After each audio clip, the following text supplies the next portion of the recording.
Tim hukum Prabowo Gibran meyakini bahwa tidak ada kecurangan di dalam pemilu 2024. Hal itu disampaikan Wakil Ketua Tim Hukum Prabowo Gibran, Otto Hasibuan, menanggapi jawaban Bawaslu terhadap gugatan yang dilayangkan tim Ganjar Mahfud dan Anies Muhaimin di sidang sengketa Pilpres di MK pada Kamis 28 Maret 2024. Setelah mendengar apa yang dibacakan oleh Bawaslu, Anda sendiri bisa lihat kan, banyak laporan memang ke Bawaslu dan semua sudah diproses oleh Bawaslu, tapi ternyata laporan itu banyak sekali yang berhenti karena tidak memenuhi syarat material ataupun syarat formil.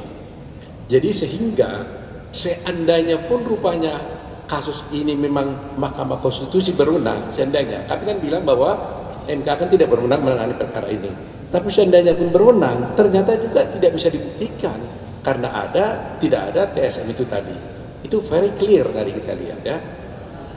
Bayangkan ratusan itu yang ribuan malah ya laporan-laporan diproses Bawaslu, tapi ternyata setelah periksa itu terhenti. Ada yang diproses kepada penyidik, ternyata juga tidak terbukti. Jadi apa yang dikatakan bahwa ada kecurangan itu ternyata tidak benar ada. Dan itu jawaban Bawaslu. Dan kami akan pegang terus ini kan. Dan itu documented ya. Itu dokumentasikan, nggak bisa dibantah oleh siapapun. Itu yang pertama. Kedua, tadi mungkin ada isu tentang adanya permohonan dari pemohon satu agar memanggil para menteri-menteri yang terkait, termasuk menteri sosial dan sebagainya. Terus terang aja, kami tadi menyampaikan pendapat bahwa seharusnya ini tidak terjadi. Kenapa? Karena ini adalah sengketa dua pihak. Jadi kalau ada sengketa dua pihak, maka berlakulah asas yang sifatnya universal. Disebut actore incumbit probatio. Kalau di dalam buku perdana disebut di pasal 3 hayer ini. Artinya, barang siapa mendalilkan sesuatu, maka dia harus membuktikan dalilnya. Dan barang siapa menyangkal sesuatu, maka dia harus buktikan penyangkalannya. Jadi istilahnya adalah, terutama adalah burden proof-nya. Kalau you mau buktikan sesuatu, you cari buktimu. Gitu loh. Jadi jangan dia datang ke pengadilan, Pak Hakim, saya ini benar, tolong Hakim, panggil si Anu. Itu gak bisa. Ini perkara inter partes kan, dua pihak. Lain halnya, kalau sengketa ini umpamanya pengujian undang-undang, pengujian norma, mungkin dia bisa minta, tolong minta ini. Itu mungkin karena sifatnya adalah permohonan pengujian undang-undang. Tapi perkara yang namanya sengketa nggak boleh.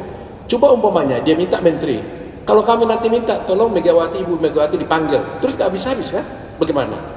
Kalau mau dikabulkan menteri, kami juga kan bisa minta, tolong Ibu Megawati dipanggil. Mau nggak? Kan begitu persoalannya kan? Nah, kalau umpamanya permohonan dia dikabulkan, permohonan saya dikabulkan, hakim kan kami merasa tidak adil dong hakimnya. Nah ini very important gitu, sangat penting. Jadi itu sebabnya saya katakan, tapi tadi hakim sudah tegas menyatakan, memang begitu, dia bilang, tapi kalau mahkamah merasa perlu, dia bilang, untuk kepentingan daripada mahkamah boleh memanggil, tapi kami nggak boleh nanya-nanya, mahkamah aja yang bertanya. Karena itu diperlukan untuk kepentingan dia, agar dia bisa menerapkan hukum dengan baik. Tapi bukan untuk kepentingan para pihak yang ingin membuktikan dalilnya. Jadi sekali lagi, kalau you gugat, buktikan dalilmu. Kalau ingin buktikan dalilmu, cari saksimu. Panggil saksimu, bawa sendiri saksimu. Itu kira-kira hukum yang berlaku. Saya kira itu saja, terima kasih.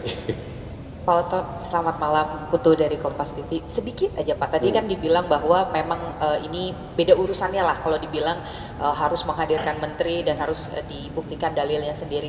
Tapi jika seandainya nanti memang dihadirkan 4 menteri ini oleh majelis, gimana tanggapan kubu 02? Takutkah atau tetap percaya diri? Dengan senang hati. Kalau majelis merasa perlu untuk menguatkan putusannya, majelis memanggilnya, fine-fine aja buat kami. Demi keadilan, demi hukum, kami tidak keberatan. Tadi kan saya katakan tidak keberatan, dan saya akan menyatakan mohon dipertimbangkan. Dan hakim sudah menjawab, kalau diperlukan oleh majelis, kami akan panggil. Saya serahkan dan saya percaya kepada Mahkamah Konstitusi. Gitu. Silakan Pak Fahri.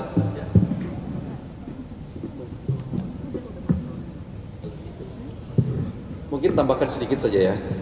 Jadi kami senang sekali sebenarnya dengan persidangan hari ini, yang mana ada kesempatan yang sudah kita gunakan secara optimal dengan menjawab semua dalil-dalil yang dikemukakan oleh dua pasangan calon sekaligus yang sudah berakhir tadi sore.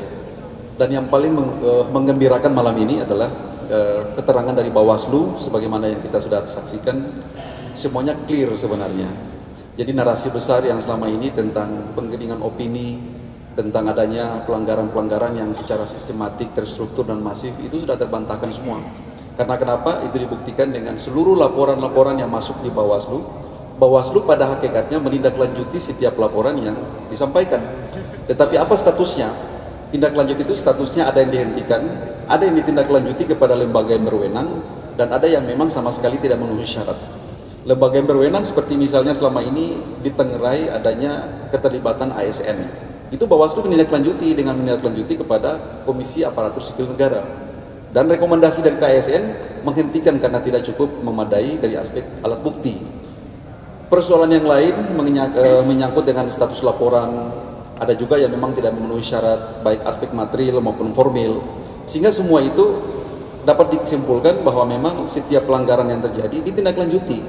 Kan selama ini narasi yang terbangun itu kan tidak pernah ada tindak lanjut dari Bawaslu pada dasarnya, sehingga dianggap seolah-olah karena tidak ada penyelesaian di level itu, persoalan ini dibawa ke Mahkamah Konstitusi, karena Mahkamah Konstitusi bisa menegakkan prinsip-prinsip konstitusionalisme.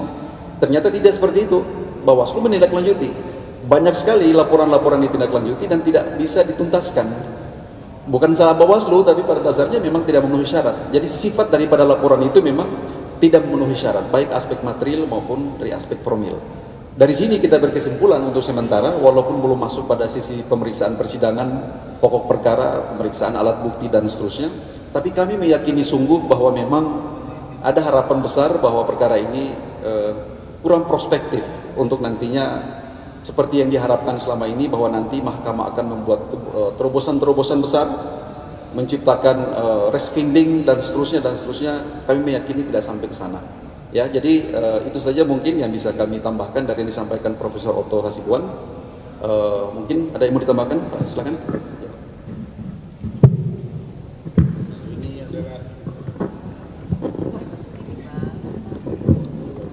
Ya, saya Nikolai. Begini, jadi kami ini adalah pihak yang pernah kalah 2014-2019. Biasa, kalau ada narasi-narasi pihak yang kalah itu biasa. Tapi kita harus buktikan.